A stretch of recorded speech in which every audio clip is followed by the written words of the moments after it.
आज हम सभी परम पिता परमात्मा की महती कृपा पाकर ये भाव निर्जरणी की भाव सागर सप्ताह का श्रवण करने यहाँ सभी इस आयोजन में शुद्ध भावना के लिए अमृत वाणी का पान करने के लिए एकत्रित हुए हैं। लेकिन भाव योगी संत की कृपा और हमारी कृपा, जब दोनों कृपा काम करती है तो हम अच्छे भाव से सुन पाएंगे। भाव योगी संत तो कृपा कर ही रहा है, लेकिन हमारी कृपा नहीं है हमारे ऊपर, तो हम अवसर का लाभ नहीं उठा पाएंगे। जैसे सूरज प्रकाश दे रहा है पर हम उठेंगे ही नहीं, तो ये सूरज ने तो कृपा कर दी पर हमारी कृपा हम पे नहीं हुई कि हम उठ नहीं पाए और शाम ढल गई। ऋतु परिवर्तन हो गया कि भाई ये खेती का समय है, पर आलस्य में पड़े रहे कि पिछली बार फसल खराब हुई थी तो क्या करेंगे इस बार भी उगा के। तो भगवान ने तो कृपा कर दी, बरसात भी कर दी, ऋतु परिवर्तन भी कर दिया, पर मनुष्य ने अपने ऊपर कृपा नहीं करी तो वो शुभ कर्म से वंचित रह गया। नहीं तो ये भाव सागर सप्ताह, जैसे वो भागवत कथा सुनने के बाद में धुंधकारी महाप्रलयकारी राक्षस भूत बन गया, उसकी भी मुक्ति हो गई। तो ये भाव सागर सप्ताह, ऐसे तो हम रोज़ ही सुनते हैं अमृतवाणी, एक अमृतवाणी रोज़ सुनते हैं, ठीक है, लेकिन छोटा बच्चा तो एक रोटी खाता है। क्या बड़े होने के बाद एक रोटी खाते रहोगे? हैं? ज़्यादा खाओगे ना तो भूख ही नहीं है, मांग ही नहीं रहे, और बस भूख तो लग रही थी और फिर शर्म आ गई। तो इसमें शर्म की क्या बात है? जितना आप ये चीज़ अंदर लेने के लिए उत्सुक होगे, उतनी ही आप कि ये जो मनुष्य योनि मिली है ये सार्थक होगी। और ये लगातार हम भाव सागर सप्ताह इसलिए करते हैं कि ये एक अति विशेष आयोजन हो गया। विशेष आयोजन तो रोज़ ही होते हैं, सुबह सुबह बरसात होती है भावों की, लेकिन ये इसमें क्या होता है, ये क्यों की जाती है? क्योंकि इसमें हम अपने जितने भी बुरे विचार है, गंदे विचार है, संकीर्ण विचार है, उन विचारों को हम जीर्ण शीर्ण विचारों को ख़त्म करके एक नए विचारों की खेती तैयार करें। इन 7 दिनों में जब बरसात होती है ना तो खेती तैयार होती है, बीज डालते हैं। ऐसे ही श्रावण में प्रकृति हरी भरी होती है, अभी भी बीज बोने का तो समय है ना, कि बरसात 3 बरसात अच्छी हो जाए तो किसान खुश होता है। तो यहाँ पे हम 7 दिन की कंटिन्यू बरसात करेंगे, ठीक है, गुरुदेव करेंगे साक्षात। तो क्या हमें नए विचारों की उपज तैयार करनी है, करनी तो हमें ही है। बरसात हो जाएगी, अमृतवाणी का बीज डाला जाएगा और भावों की बरसात हो जाएगी। माली सद्गुरुदेव है और सत्संग में आकर बस बैठना है हमें तो, और कृपा अपनी खुद पे करनी है। जब खुद पे कृपा नहीं करोगे तो मुक्ति नहीं मिलेगी इन छोटे विचारों से, संकीर्ण विचारों से, तुच्छ विचारों से। ये महती कृपा हमारे बच्चों के ऊपर ये भगवान की हुई है कि हमें गुरुदेव श्रावण की में हमारी प्रकृति को भी हरी भरी करने के लिए भाव सागर सप्ताह का आयोजन कर रहे हैं, जिसमें कोई तैयारी नहीं, कोई होशियारी नहीं है ना। उसमें तो कितनी तैयारी करते हैं।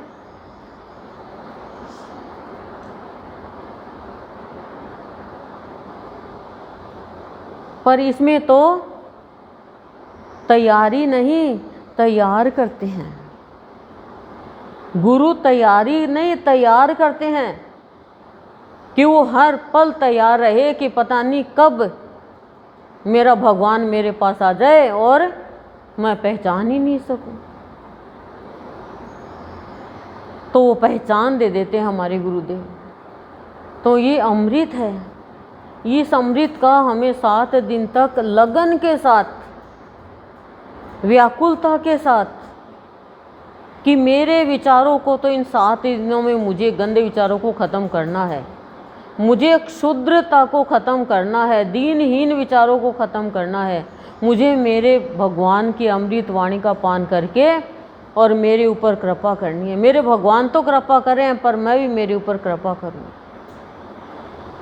जब ये शरीर रूपी घट अमृत वाणी के अमृत से भर जाएगा तो जीवन पाना सार्थक होगा। फिर ये निरर्थक बातें, निरर्थक विचार, निरर्थक भावना है आएगी, फिर हमें परेशान नहीं कर पाएगी। तो अमृत वाणी है भावयोगी संत की, भगवान को भग न कहो भगाओ मत। भगवान को भग न कहो भगाओ मत। पहले अमृत वाणी में गुरुदेव ने हमें पूरे 7 दिन का सार दे दिया है।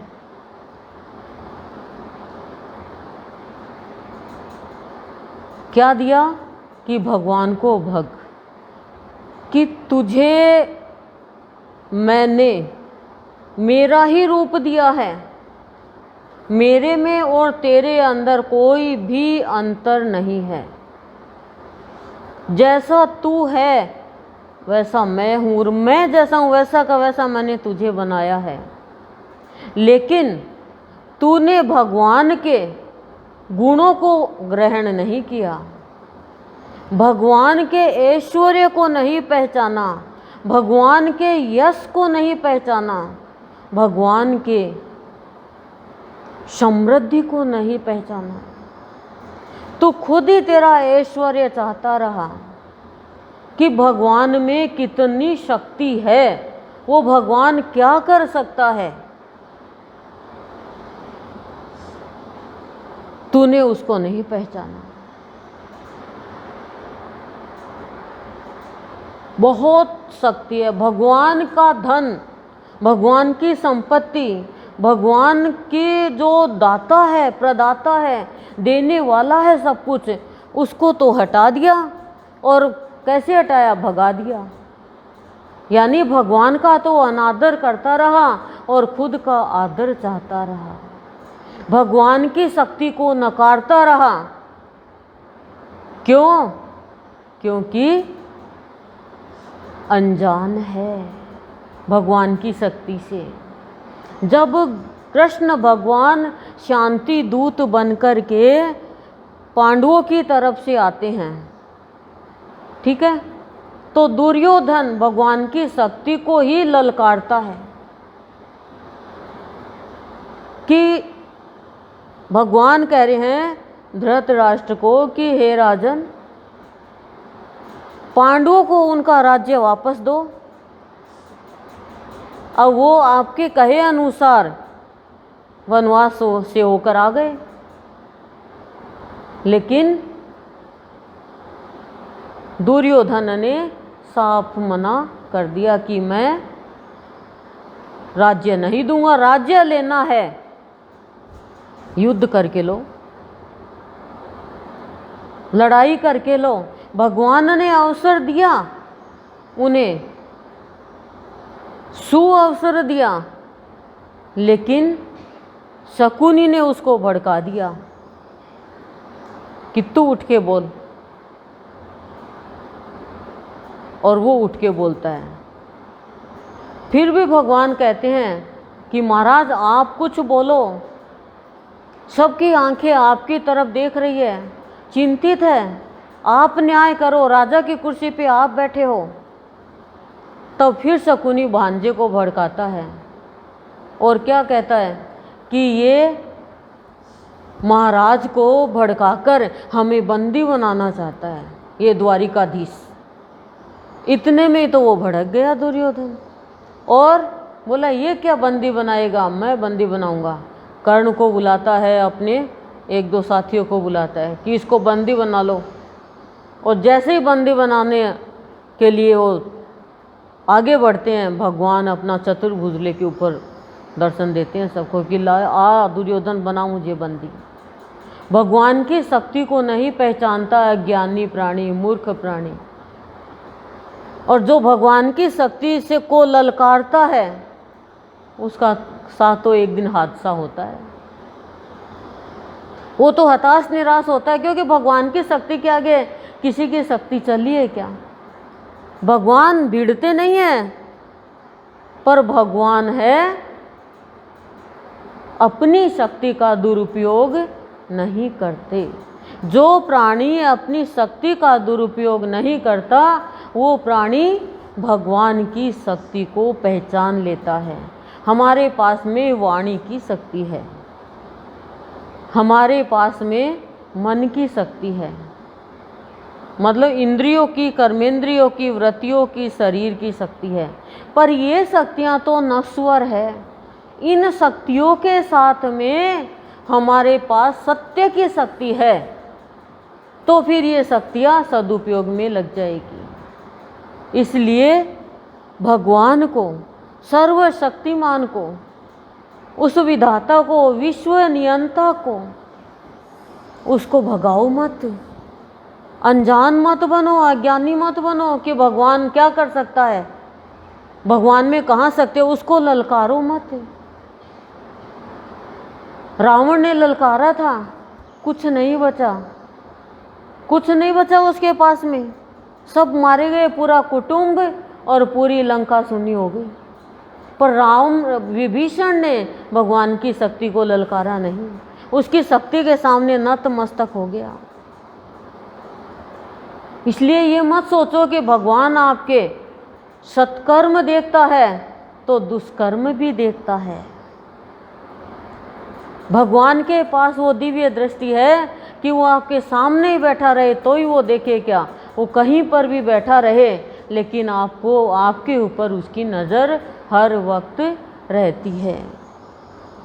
इसलिए समय की शक्ति का, जीवन की शक्ति का दुरुपयोग करोगे और भगवान को ललकारोगे और भगवान की शक्ति के सामने कहोगे उसमें कुछ भी नहीं है, वो कुछ नहीं कर सकता, तो रावण और कंस के जैसे हालत हो जाएगी। इसलिए ये मत कहो कि भगवान में शक्ति नहीं है।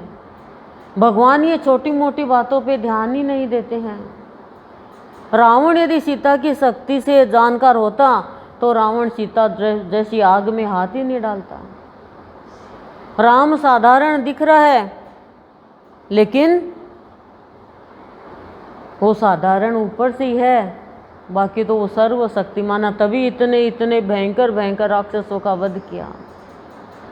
बताओ, इसलिए बार बार गुरुदेव हमें समझाते हैं कि मनुष्य का जीवन मिला है तो भगवान की शक्ति से जुड़ जाओ, भगवान की शक्ति से डरो, भगवान के वैभव को पहचानो कि ये पूरी सृष्टि में उसी का वैभव है। 1 मिनट में लंका दहन हुई थी, ऐसा हो जाएगा खाक। यदि कुमति रखी तो, यदि बुरी मति रखी तो, जिस घर में कलह हो रहा है वो बताओ वो घर नरक है कि स्वर्ग है? आप ही बताओ, स्वर्ग है कि नरक है? वो भगवान की शक्ति को नहीं पहचान पा रहा है। और जरा सी मनुष्य के पास में धन हो जाए, जरा सा पद मिल जाए, जरा सा कुछ योग्यता हो जाए, कोई काम बन जाए तो वो सोचता बस मैं तो पता नहीं किसके बराबर हो गया। लेकिन गुरुदेव ने क्या कहा कि मनुष्य के व्यवहार ने मनुष्य को कोयला बनाया और मनुष्य के व्यवहार ने हीरा बनाया। इसलिए हमेशा व्यवहार अच्छा रखो। सामने वाला आपसे कर भी रहा है गलत व्यवहार तो आप मत करो। क्यों? भगवान की शक्ति जब काम करेगी तो अच्छे लोगों पे प्रहार नहीं करेगी। हिरण्यकशिपु भगवान की शक्ति को ही ललकार रहा है, भगवान को ही, कि भगवान के वैभव को ही भूल गया वो और अत्याचार करने लग गया, बेटे को सताने लग गया। लास्ट में क्या हुआ? हारा ना। क्या हालत हुई उसकी देखो। तो हम सोचें कि हमें तो बस वरदान मिल गया, आशीर्वाद मिल गया, हम कुछ भी कर सकते हैं। वरदान भी फैल हो जाता है जब प्राणी भगवान के वैभव को, भगवान के ऐश्वर्य को, भगवान के संपदा को नहीं पहचानता है, उससे अनजान रहता है। भगवान का मतलब क्या होता है? भग और वान। भय से क्या होता है?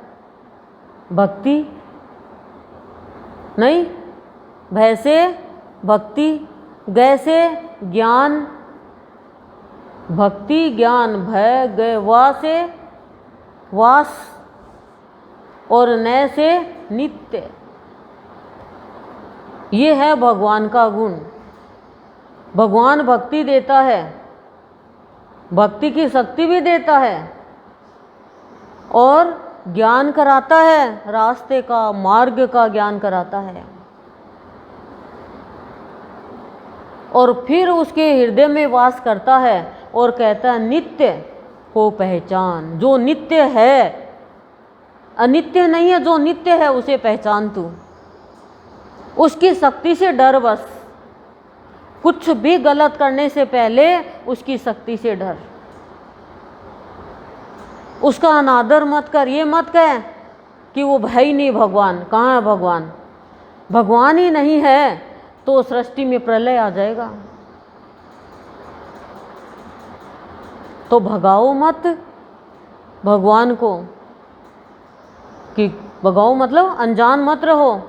भगवान को तो बुलाओ, हे प्रभु सब जगह तेरा ही वैभव है, मुझे मेरा जो जीवन दिया है तूने ही दिया, तूने ही बनाया, तूने ही सत्संग में बुलाया है।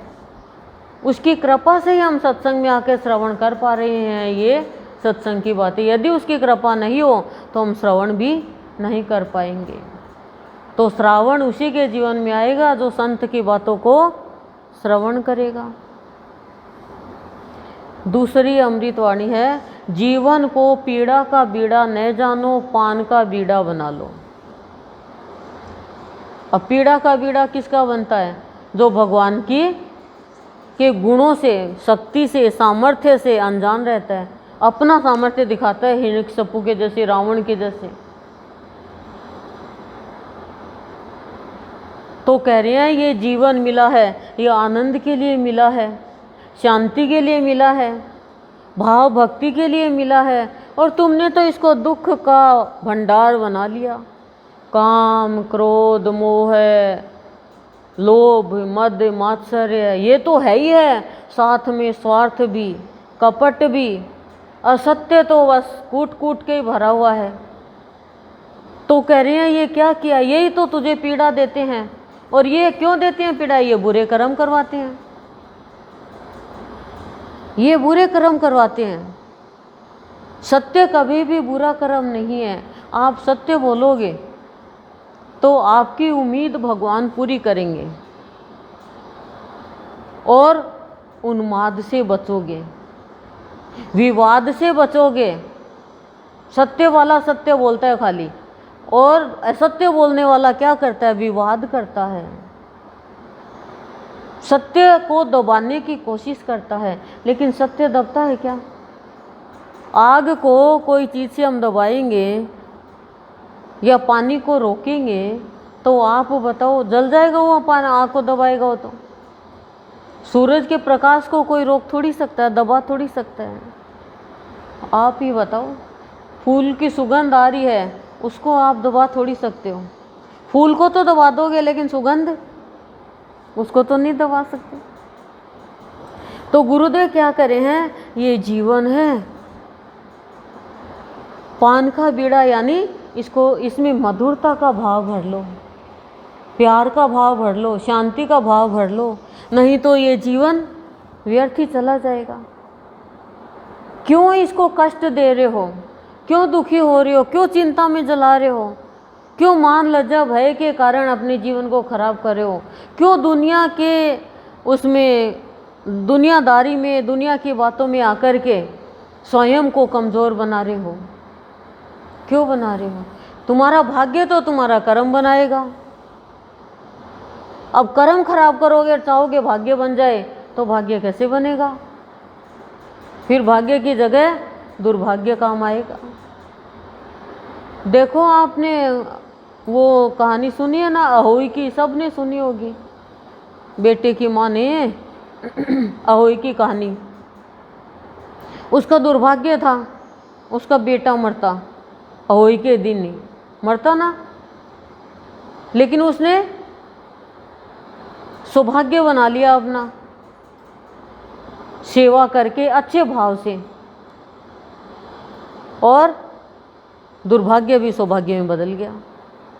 बदला कि नहीं बदला? और हमने क्या किया, कहानी कही, उसका गुण नहीं लिया हमने, बस कहानी कही और गाय पहन ली, और जितने बेटे उतने मणिये पहन लिए। बेटी के क्यों नहीं? वो संतान नहीं है, वो ऊपर से गिरी क्या के? बेटे के ही मणिये क्यों, बेटी के मणिये क्यों नहीं? बताओ तो सही, सोचो आप। वो संतान नहीं है क्या? वो आत्मा नहीं है क्या?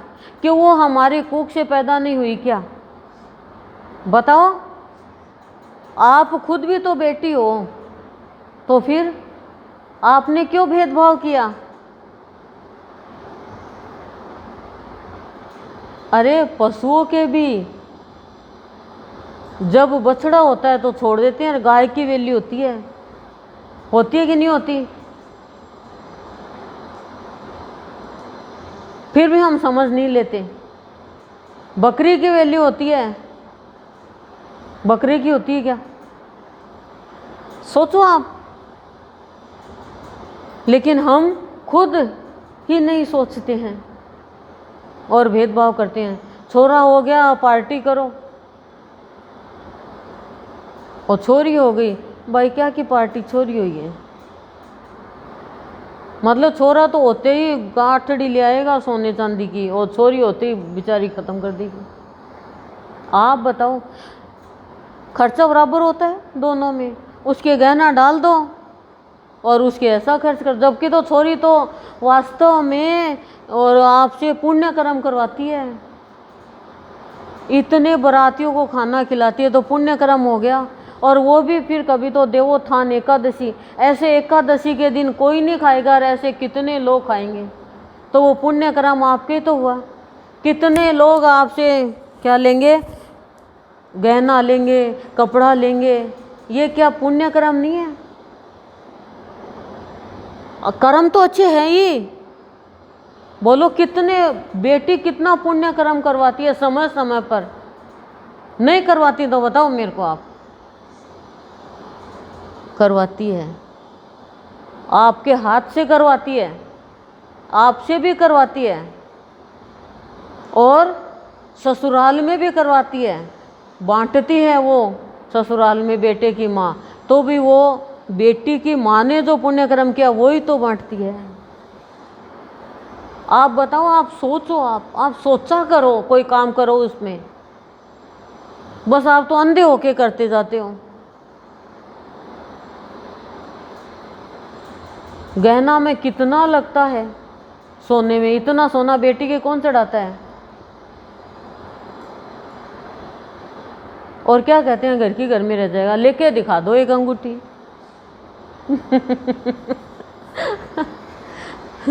सोचो आप, कहाँ घर में स्वर्ग रहता है जिस घर में बेटियां हो जाती है, ये मान के चलो।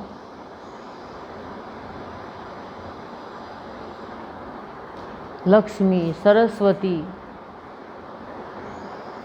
पार्वती, चंडी, काली, सती, ये सब। मैं तो अपने आप को बहुत बड़ भागी मानती हूँ कि आप सब को मैं तो बेटियों के रूप में ही सोचती हूँ, मेरे आंगन में आइए ये। और भगवान आपने इसलिए बेटी नहीं दी, नहीं तो एक बेटी में मोह जाता होती। तो कोख से पैदा करने में क्या रिश्ता होता है क्या, आप बताओ? आत्मिक रिश्ता होता है, मन मिल गया वो रिश्ता होता है। गुरुदेव ने क्या कहा माता वनासा को कि आपका बेटा तो मैं हूँ, ये आपका बेटा, ये तो आपका कहना नहीं भी मानेगा।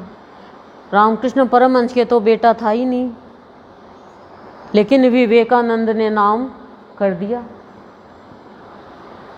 सोचो, आप थोड़ी सी देर सोचने के लिए बैठा करो कि मैं कुछ तो सोचूं। फिर कोई किताब लेके या मोबाइल में इतना आप इकट्ठा कर रहे हो तो सुनने के लिए बैठ जाया करो कि आधे घंटा मेरे को सुनना है नियम से। तो ये जीवन है ना, ये पीड़ा का बीड़ा क्यों बना? क्यों बना? क्योंकि जो प्राणी अपने अंदर गंदगी इकट्ठी करेगा, जो प्राणी गलत काम करेगा, जो प्राणी दूसरे का बुरा करेगा, तो उसका तो पीड़ा का बीड़ा ही बनेगा। क्योंकि वो तो सदा अशांत रहेगा, वो तो छल कपट करेगा, वो शांति से बैठेगा नहीं। शकुनी ने अपने जीवन को पीड़ा का बीड़ा बना लिया। कैसे बुरा करें, कैसे बुरा करें, कैसे बुरा करें, बस यही लगी रहती। एक दिन एक रात वो चैन से नहीं बैठे। और उसने क्या किया? चौसर खेल ली, जुआ खेल लिया। वो भगवान को भी धर्म संकट में डाल रहा है दुर्योधन। महाभारत का युद्ध होगा, लेकिन बहुत सेना आ गई, राजा बहुत आ गए अपनी सेना को लेकर, लेकिन तू अब द्वारिकाधीश के पास जा। मतलब मैं कैसे जाऊँ उसके, तो मैंने बहुत अपमानित किया उसको। मतलब वो भगवान है, वो भेदभाव नहीं करेगा कभी भी। ये पता है बुरे व्यक्ति को भी इस चीज़ का। भेज दिया, लेकिन दुर्योधन जाके सिरहाने बैठ गया और अर्जुन जाके चरणों की तरफ। तभी तो कहते हैं ज्ञान लेना है, कुछ लेना तो चरणों की तरफ जाओ, तो आँख खुले तो सीधी दृष्टि पड़े। बोला अर्जुन तुम कब आए? तो कहा प्रभु मैं तो आपसे सहायता मांगने आया हूँ ऐसे। तो दुर्योधन बोला इससे पहले मैं आया। बोला अरे दुर्योधन तू भी आया, तू कब आया? बोला मैं इससे पहले आया। बोला दृष्टि तो मेरी अर्जुन पे पड़ी पहले, इधर बैठता तू भी। अब पहले अर्जुन मांगेगा जो मांगेगा हो। तो ये जब बात कर रहे थे ना शकुनी और दुर्योधन, तो भगवान दिव्य दृष्टि से देख रहे थे द्वारिका में बैठे बैठे। रुक्मिणी बोली देखो भगवान आपको भी धर्म संकट में डाल रही है। तो भगवान ने कहा जो प्राणी छल कपट से चौसर खेल सकता है वो सारे दिन अपने जीवन को पीड़ा से भर लेता है। वो छल कपट ये सोचता है किसका बुरा करूं, किसका बुरा करूं, किसको बदनाम करूं, किसको मतलब मार डालूं, किसका नुकसान कर दूं, बस उसके जीवन में ये रहता है। तो शांति से कैसे रहेगा? और पांडव हमेशा शांत है, संतों को देखो हमेशा शांत है कि नहीं? तो हम कौन है? संत के बच्चे। तो हमें अशांत रहना चाहिए, शांत रहना। तो एक तो प्रण करो कि 7 दिन तो हम शांति से रहेंगे। मैं ये नहीं कहती गलत काम देखो, गलत सिद्धांत के हिसाब से चलो, सही चलो। कोई गलत है उसमें उसको तो मैं ही बर्दाश्त नहीं करती, चाहे फिर कोई गाली निकाले, चाहे कोई बदनाम करे। गलत यदि एक बार गलत हामियाँ मिला देंगे तो फिर तो जन्म होगा, क्योंकि ये तो पाप हो गया ना। फिर तो हमारी बुद्धि भ्रष्ट है। संत ऐसा नहीं करते, चाहे वो कितना भी छल कपट से आओ। नहीं तो शूर्पणखा का कहना मान ही लेते। कोई भड़का रहा है, कोई गलत बोल रहा है, मीठा मीठा बोल रहा है, तो उसको सत्य बात को पता होते हुए भी हम सत्य बात तक नहीं जा रहे हैं और गलत बात को ही हम स्वीकार कर लेंगे, तो जीवन है वो पीड़ा का बीड़ा बनेगा। क्यों? कर्म खराब हो गया। अब दुर्योधन नहीं, भगवान ने कहा दुर्योधन पहले तो अर्जुन ही मांगेगा, बता अर्जुन तुझे क्या चाहिए, और अर्जुन तेरे से छोटा भी है।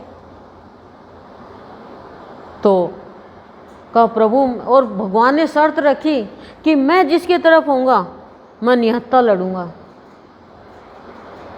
और एक मेरी चतुरिंगिणी सेना होगी एक तरफ, मैं जिसकी तरफ होऊंगा वहाँ मेरी सेना नहीं होगी, और मैं हथियार भी नहीं उठाऊंगा, अस्त्र शस्त्र कुछ नहीं उठाऊंगा। दुर्योधन तो खुश हो गया, मूढ़ी तो था ना, अज्ञानी तो था। अब आप अपने ऊपर ले लेना ये सारी बातें। वो सोच रहा है ये चतुरिंगिणी सेना नहीं मांग ले, ये चतुरिंगिणी सेना नहीं मांग ले दुर्योधन। अर्जुन ने कहा प्रभु मैं तो आपको अपने रथ का सारथी बनाने के लिए आया था, मुझे तो आप चाहिए, मैं तो आपको मांगने आया था। दुर्योधन कहता मूर्ख कहीं का, खुश होता अंदर ही अंदर, सदा का ही मूर्ख रहा ये पांडव सारे के सारे मूर्ख। कहाँ इसको निहत्थे को मांगा ग्वाले को, शक्ति से अनजान है ना भग से अनजान है। चतुरिंगिणी सेना लेके बड़ा खुश हो रहा है। प्रभु ठीक है इसने कहा तो अब ये क्या लड़ेगा, सारथी है तो। अरे ये नहीं पता भगवान तो पता नहीं कितनी चतुरिंगिणी सेना इकट्ठी कर देंगे, और उसको जरूरत भी क्या है। अब आप देख लो, आप भी ले लो ना अपने ऊपर, आपको भीड़ चाहिए लोगों की या भगवान चाहिए। 5 पांडव है, सेना तो खूब है, पर भगवान के सामने क्या। जरासंध को 22 बार हराया भगवान ने, 16 बार हराया भगवान ने। क्यों हराया? क्योंकि सारे असुरों को इकट्ठा कर करके लिए भगवान बोले मेरे को ढूंढ ढूंढ के नहीं जाना पड़े। फिर देख लो सारे इकट्ठे हो जाएंगे एक साथ में, इतनी उसमें ताकत थी। पर भगवान की शक्ति से, भगवान की शक्ति को वो ललकार रहा था। तब भगवान ने भीम को कहा ऐसे फेंक तू उसको, नहीं तो वापस जुड़ जाएगा। तो भगवान के सामने नहीं चलती है किसी की। लेकिन भगवान कौन है? जो भगवान वो है जो कभी भी किसी का बुरा नहीं करता, बुरे का भी बुरा नहीं करता, उसको भी लाइन पे लाने की कोशिश करता है कि तू सही रास्ते पर आ जा। उसको भी इशारे में समझा देता है, लेकिन रावण के जैसे इशारा नहीं समझता, संकेत नहीं समझता है, तो फिर भगवान को हथियार उठाने के लिए वो मजबूर कर देता है। तो गुरुदेव कह रहे हैं ये जीवन है राक्षसों के जैसे, पीड़ा का बीड़ा मत बनाओ, इसको पान का बीड़ा बना लो जिसमें सुगंध हो, मिठास हो, है, और जो मुंह में खाए तो लाल रंग हो जाए। मतलब प्यार भाव से भर लो, आनंदमय जीवन जियो। ये जीवन कुछ समय के लिए मिला है, जीवन तो चला जाएगा। तो जीवन को बुरे कर्म करके पीड़ा का बीड़ा मत बनाओ, अपने जीवन को पान का बीड़ा बनाओ। पान का बीड़ा किसका बनेगा? जो सबको खुशी देगा, सबको सुख देगा, सबको अच्छा चाहेगा। भगवान आके, हमारे गुरुदेव बाबा आके कह दे तेरा स्वभाव बहुत सुंदर है, तेरी प्रकृति बहुत सुंदर है, बस ये मान के चलो, फिर दुनिया की बड़ाई की कोई ज़रूरत नहीं है। पर आप दुनिया की बड़ाई चाहिए आपको, तो आप एक दलदल में फंसती जाओगी। बड़ा कभी बड़ाई नहीं चाहता, इस बात का ध्यान रखना। और छोटा है कभी बुराई नहीं चाहता। बुराई करोगे और आप चाहोगे आपकी बड़ाई हो, कैसे होगी? बड़ाई करने वालों की ही बुराई होती है, तो बुराई करने वालों की कैसे होगी? तो बुरे से बुरा व्यक्ति कौन है? बोलो। हाँ, जो बुराई करता है दूसरों की, वो बुराई है, और क्या है? बुराई मत करो, किसी में भी दोष मत देखो। ये दोष नहीं देखे, जो दोष देखा वो मिट जाए, उसके लिए ही ये 7 दिन की अमृतवाणी की सप्ताह हो रही है। अब कहते हैं ना घर को खराब मत करो, सुंदर बनाओ, स्वर्ग बनाओ, कपड़ों को ख़राब मत करो, पैसे को ख़राब मत करो, दुरुपयोग में मत लगाओ। गुरुदेव कह रही हैं जीवन को ख़राब मत करो, गलत काम करके, आलस्य में आकर के और गलत संग करके। आप देख लो रावण को, कंस को, दुर्योधन को, हिरण्यकशिपु को और इतने राक्षस हुए उनको, उन्होंने क्या किया? पीड़ा का ही तो बीड़ा बनाया इस जीव को। जो भी उनको मतलब व्यवहार में लेता उसको अशांति देते, हो उसको गलत रास्ते पे चलाते। और पान यदि खाते हैं तो क्या होता है? हमें अच्छा लगता है, खाने के बाद में पान करीब करीब लेते हैं। पहले के लोग तो रखता मुंह में रखते, वो घर में रखते, हम कर करके खाते रहते, बात करते रहते बोलो, बहुत से लोग रखते, पैसे वाले जो थे घर में, पहले राजा महाराजा, दुकान पे कौन जाता। और गुरुदेव हमारे इतनी आदत पड़ गई कि एक बहन जब तक पान लाके नहीं देती, गुरुदेव मुंह में नहीं लेते, गुरुदेव प्रवचन ही नहीं करते। ऐसे देखते वो आए पान लाए, आए पान लाए। पान खा के अमृतवाणी का पान करो। तो पान करना मतलब चूस चूस के लेना, रचाना अपने जीवन को। तो जीवन को शुभ कर्म करके भक्तों के जैसे, संतों के जैसे पान का बीड़ा बना लो। पान क्या है यहाँ पे? भाव, भक्ति, प्यार। फिर है आखिर को खीर बना चाट, तेरे लिए सभी जगह बाट। कि जो मनुष्य का जीवन मिला है, इसमें इसको कैसे जीना है? संतों के गुण ग्रहण कर लो, सतो गुण से भर जाओ, हर मार्ग खुला मिलेगा भगवान का। रास्ते में कोई कठिनाई, कोई कांटे, कोई परेशानी नहीं आएगी। पर इस आखिरी जीवन को, कितना जीवन हम कहते हैं, कोई तो कहते हैं 84 लाख योनियां भोग करके मनुष्य का जीवन मिला है, पर ये मनुष्य जीवन आखिरी जीवन है। अब इस जीवन में आपको आनंद चाहिए, भगवान चाहिए, मुक्ति चाहिए, तो इस जीवन में सतो गुण भर लो, संतों के गुण भर लो, बुराई हटाओ, भलाई के कार्य करो। ये आखिरी जीवन है। नहीं, यदि ऐसे ही चलते रहे, पशुओं के जैसे खाते पीते, सोते उठते, लड़ते झगड़ते, बुराई करते, कुसंग में चले गए, इसमें चले गए, तो गुरुदेव कह रहे हैं फिर ये आखिरी जीवन नहीं है तुम्हारा, फिर और योनि मिलेगी कर्म के हिसाब से, कर्म के मुताबिक। अब आपने आज कोई परीक्षा दिया, आपके बच्चे ने 10वीं की, तो रिजल्ट कब आएगा?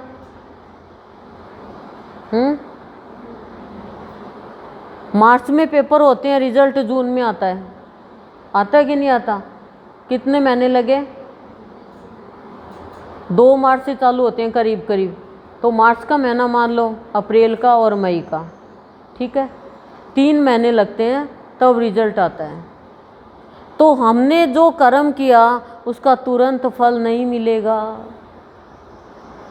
उसमें बढ़ोतरी होगी, और तुरंत फल तो भगवान अपने भक्त को ही देता है, जिसे पाप बढ़े नहीं।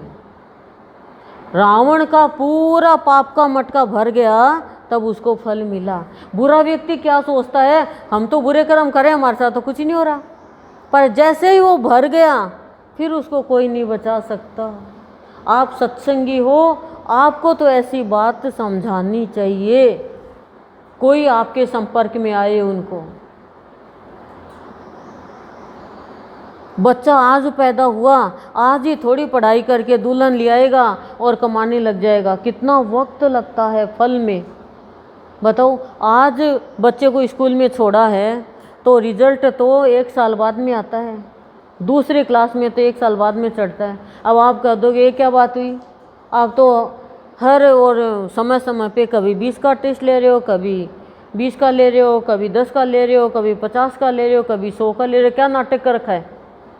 तो क्या कहेंगे, ले जाओ अपने बच्चे को और कहीं पढ़ा लो, हम तो अपने हिसाब से चलाएंगे। आपके बच्चे में है क्या ताकत कि पूरा कोर्स एक साथ में दे दे? 20 का कोर्स, 20 का पेपर हुआ तो उसमें कितना हुआ, उसमें 2 लेसन आएंगे, कोर्स भी बता देंगे, फिर 20 का हुआ, उसमें 2 लेसन और आ जाएंगे, 4 लेसन हो गए। फिर 10 का हुआ, उसमें 1 लेसन और आ जाएगा। 50 के हो गए, फिर 50 का हुआ, उसमें आधा कोर्स आ जाएगा। जैसे 20 चैप्टर है तो 10 चैप्टर आ जाएंगे। फिर 100 का होगा, उसमें पूरी किताब आएगी। फिर बाद में रिजल्ट मिलेगा, 3 महीने बाद, 2 महीने बाद मिलेगा कि नहीं। और फिर क्या नौकरी लग गई रिजल्ट आते ही, फिर इन और कोर्स नौकरी की पढ़ाई पढ़ो।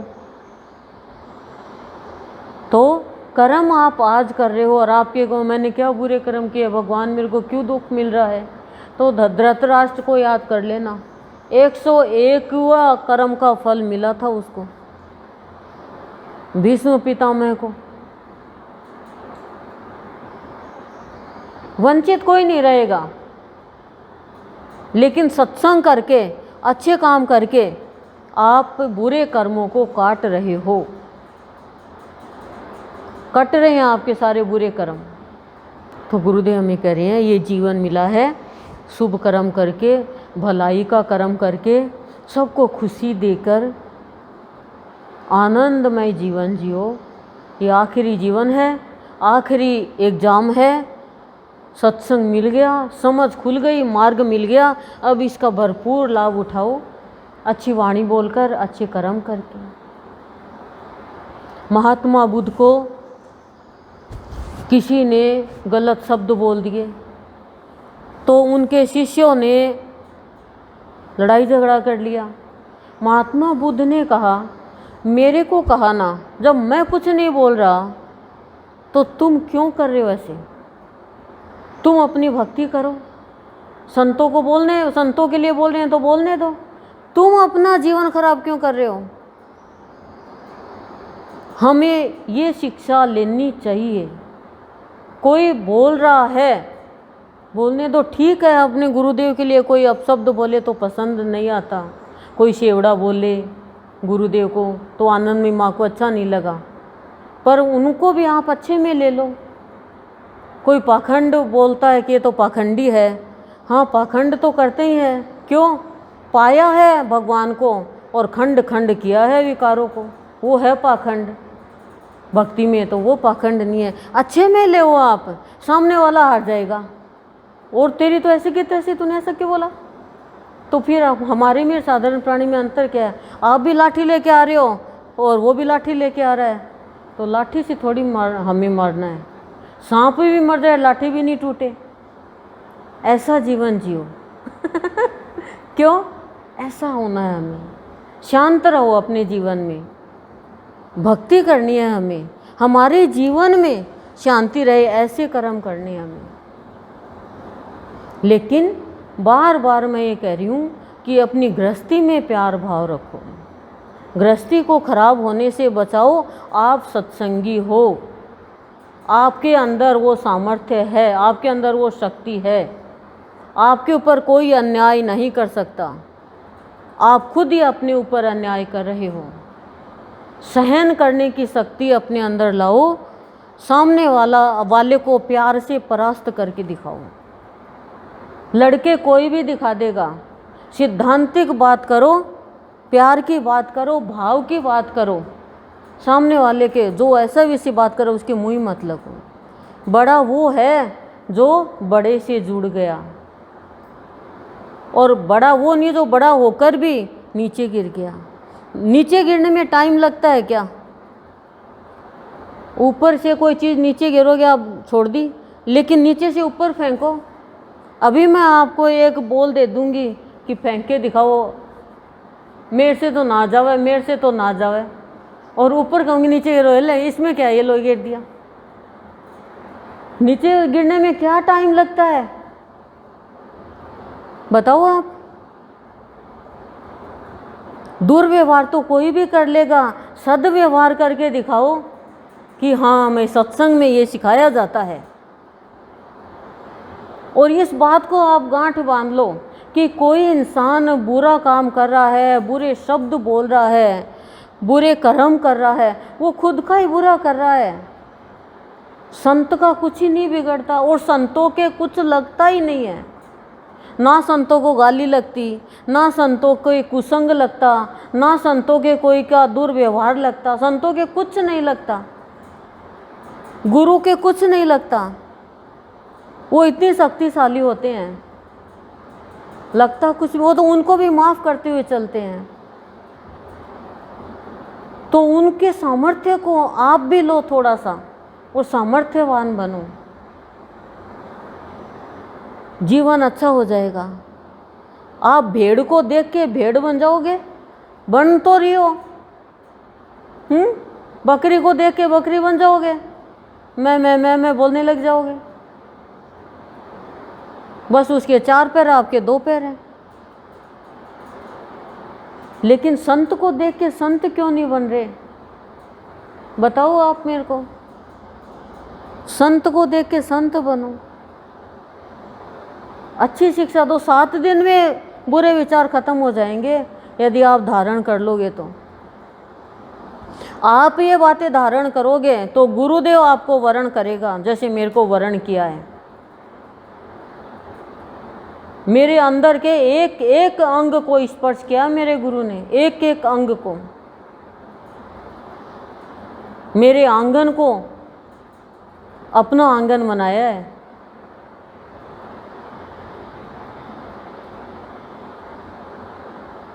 तो असर ही नहीं होता है, क्या फ़र्क पड़ता है आप बताओ।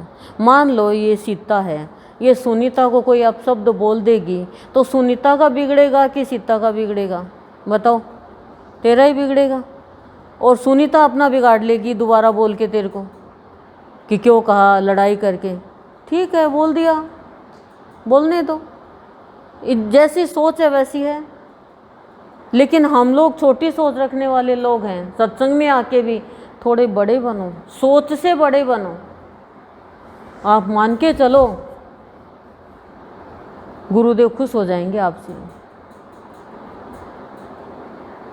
वो शांति रखो। विवेक मनुष्य शांत रहता है। बदला तो कोई भी ले लेगा, क्यों बदला लेते हो किसी से? बदला ही लेना है तो भगवान से लो। अभी तक दर्शन दिए नहीं, बावड़ा बना रखे सबको, सत्संग में बुलाता है, नींद भी यहीं ले रहे हैं हम, तो नींद पूरी हमारी नहीं होती। अच्छी करी रे गुरु जी तू तो दर पे बुला के, दर्शन तू देव कोनी, बात तू कर कोनी, दुनिया का ताना सुना का त्यार कर दी। बनाओ ऐसे रोटी बनाती बनाती, अच्छी करी रे गुरु जी तू तो दर पे बुला के, रोटी माने खान को नहीं देवे, रात ने सोन को नहीं देवे, उठा कर सत्संग में जल्दी जल्दी ले आवे। ये तो जोड़ भी लेगी शारदा, तो मन मन में गा रही है। ये कोई है शायद गीत है क्या या नहीं है? अच्छी करी रे, मैंने तो एक पन्ना भर लिया पहले स्टार्टिंग में। अच्छी करी रे गुरु जी तू तो दर पे उला के, उला ना दिया। तभी तो मैं कहती हूँ लड़ना है तो इससे लड़ो, बड़ा मज़ा आएगा, आनंद आएगा लड़ाई में। और ये हंसेगा कि हाँ कोई लड़ने वाला तो है। लड़ा किससे जाता है? जिसके ऊपर हमारा अधिकार है। तो आप जिसके ऊपर अधिकार है उस पर तो अधिकार जताते नहीं, जिस पर अधिकार नहीं उस पर अधिकार जताते हो। अधिकार है ऐसे जीवन को, किसी पे भी अधिकार नहीं भगवान के अलावा। ही ना खाओ, देख लो तो सत्संग में आते हैं तो लोग कैसे करते हैं। भजन तू बनावे कोनी, राग तू सिखावे कोनी, अवसर तू जूठियाई दे तो रवे। अच्छी करी रे गुरु जी तू तो दर पे बुला के, क्या किया बताओ? शिकायत करो, उला ना दो। जीवन पान का बीड़ा बन जाएगा। ये आखिरी जीवन है, इसको खीर के जैसा बना लो और सब जगह आपको स्वागत के लिए तैयार मिलेंगे भगवान, देवी देवता सब, कि हाँ संत का भक्त आ रहा है। ये मान के चलो आप।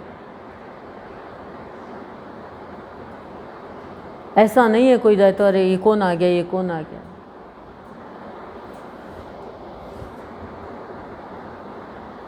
नाम के पहले इनाम, नाम ही इनाम, इनाम पर ईमान न बेच। मनुष्य क्या करता है, भक्ति करता नहीं है, नाम लेता नहीं है, उसको पहले ही इनाम चाहिए कि मैं नाम लूँगा तेरा, भक्ति करूँगा, मेरा ये काम कर दे। पुरस्कार चाहिए उसको। क्या मनुष्य जीवन पुरस्कार नहीं है? आप एक मनुष्य को बना के तो दिखा दो, एक अंगुली भी कट जाएगी तो वो भी कटी हुई अंगुली रहेगी, आप जोड़ के तो दिखा दो। हमारे अंदर सामर्थ्य है क्या, ये बताओ। तो कह रहे हैं सदगुरुदेव कि वाह, पढ़ा है ही नहीं, पहले रिजल्ट चाहिए इसको, तो हैं जामुन लगाया ही नहीं, पहले ही दही चाहिए इसको, तो शादी हुई नहीं, पहले ही बच्चा चाहिए इसको, तो नौकरी लगी नहीं, पहले ही पैसे चाहिए इसको, तो 1 महीने नौकरी करेगा तभी तो तनख्वाह मिलेगी। आज सत्संग में आया है, आज इसको तो सब कुछ चाहिए, नाम से पहले ही, कुछ मेहनत करी नहीं, उससे पहले ही बस सब दे दो। दवाई ली नहीं, डॉक्टर साहब पहले ठीक करो तो मानो आप डॉक्टर हो, रहने मतलब मैं तो डॉक्टर ही रहूँगा, क्या नर्स हो जाऊँगा, कंपाउंडर हो जाऊँगा मैं। नाम ही इनाम। गुरुदेव कह रहे हैं जो प्राणी मेरा नाम ले रहा ना, वो इनाम ही है, वो पुरस्कार है। मेरा नाम ले नहीं सकता कोई, नींद आने लग जाएगी, भूल जाएंगे, माया में फंस जाएंगे। नाम लेना नामुमकिन है। जरा सी परेशानी आ गई, नाम भूल गए। नाम वही लेगा जो ये कहेगा ना मैं नाम नहीं ले सकता। रामकृष्ण परमहंस ने क्या कहा, 2 बार मेरा नाम ले लेना खाली, ठाकुर तेरी कृपा के बिना मैं नाम नहीं ले सकता। नाम ये नहीं है कृष्ण कृष्ण कृष्ण ले लिया, अंदर से नाम चलता है। बात कर रहे हो, अंदर जाप चल रहा है, सो रहे हो तो उठ रहे हो तो, यानी भगवान को हर वक्त याद रखना। और जो कुछ भी हुआ है वो भी भगवान के ऊपर ही डालो। वाह भगवान, आज तो अच्छी करी, आज तो अच्छी बेइज्जती कराई हैं, आज तो अच्छी कलह करवाई, आज तो भूखा ही मार दिया। हे भगवान, आज तो चाय ही नहीं मिली, हे भगवान ये क्या किया। तो भगवान को कहो अच्छी करी, बहुत करी, तेरे सत्संग में तो आए हैं। तो ये भगवान गुरुदेव को कहो आज भगवान ये क्या किया।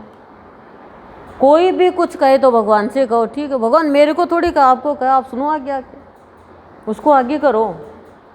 आप उसके हो और आप मानते हो उसको, तो उसको आगे करो। आपको कुछ भी नहीं लगेगा, उसको लगेगी हर बात, फिर वो सल्टेगा। आप किस किस को सल्टोगे, आप किस किस का सामना कर लोगे। ये दुनिया है। अच्छा इंसान फूंक फूंक कर कदम रखता है और अज्ञानी मूड यूं ही रख देता है और कहता रख दिया तो रख दिया, कौन कोई बिगाड़ सकता है मेरा। लेकिन अच्छा इंसान कभी ऐसा नहीं करेगा। तो अच्छे इंसान की ये पहचान होती है, मुख से उससे कभी भी किसी के लिए अपशब्द नहीं निकलते। क्यों मुख गंदा करूं, ये मुख तो गुरुमुख है। बताओ, ये तो गुरुमुख है। और अब तो शुद्धि कर लो मुख की, मन की। मुख से नहीं बोले तो मन से मत बोलोगे, मन से भी मत करो, नहीं तो वो हमारे ऊपर ही आके गिरेगा, चाहे कोई जी हो।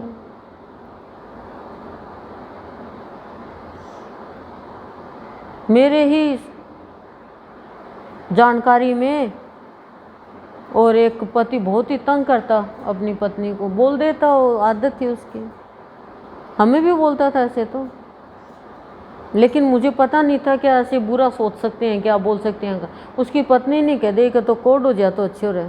बोली राम तेरा पति है, कुछ हो गया सच्ची में तो पश्चाताप कर, गड़बड़ हो जाएगी फिर पछताएगी।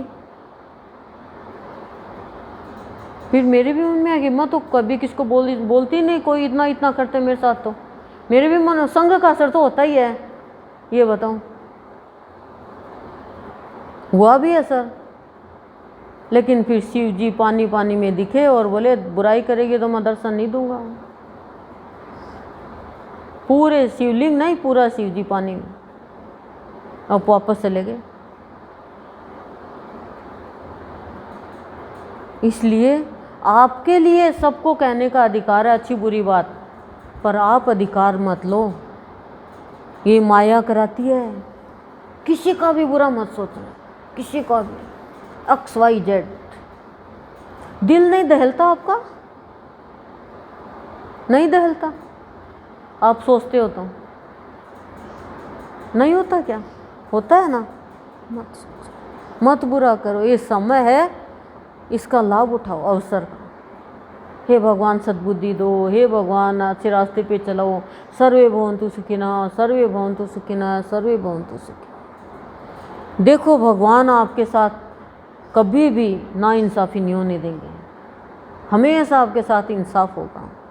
अरे साफ कर लो इसको।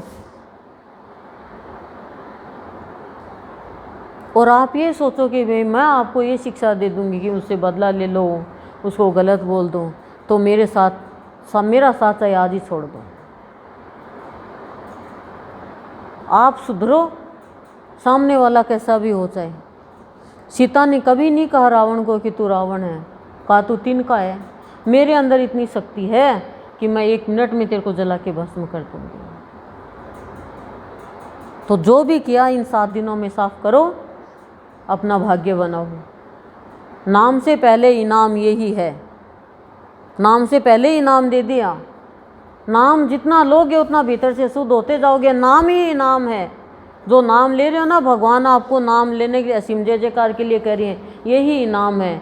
लेकिन नाम के लिए गुरुदेव कह रहे हैं, इनाम पर ईमान तो मत बेच। इनाम पाने के लिए, नाम का इनाम, मेरा नाम हो, मेरी प्रशंसा हो, है मेरी बड़ाई हो, मुझे इज्जत मिले, ये नाम पाने के लिए मनुष्य बुरे से बुरे कर्म कर देता है, असत्य बोल देता है, छल कपट कर लेता है, गलत काम कर लेता है कि मेरा नाम हो। खाली नाम के लिए तो हम इतने और ये फैला देते हैं कार्य। नाम के लिए तो शादी ब्याह में इतना दिखावा होता है, प्रदर्शनी होती है। भक्ति में इतनी प्रदर्शनी होती है, भीतर में कुछ बाहर में कुछ और। ये सबसे बड़ा पाप है। बाहर कर्म तो अच्छे के और अंदर चल रहा है बुरा, तो इससे तो बहुत मुश्किल है बचना। कैसे बचोगे बताओ? कालनेमी ने यही तो किया था, रावण ने यही तो किया था, शूर्पणखा ने यही तो किया था। नाम तो ले रहा है वो, लेकिन बुरा चाह रहा है। चाह रहा कि नहीं चाह रहा? क्या मिला उनको? नाम का फल मिल गया क्या? भगवान के हाथ तो मारे गए। भगवान का तो बिना मन भी नाम ले रहा है। तो आपने गुरुदेव के और भक्ति की शक्ति तो दिखाओ। साधारण ही बन के रह जाओगे क्या? आप साधारण थोड़ी हो, आप तो असाधारण हो। बुरे व्यक्ति की शक्ति आपके सामने चलनी नहीं चाहिए। सत्य की शक्ति के सामने असत्य की शक्ति चलती है क्या? बताओ। 10 दिन चलेगी, 20 दिन चलेगी, 21वें दिन तो धारा से हो ही जाएगी, वो खंडर हो ही जाएगा। वो असत्य है, वो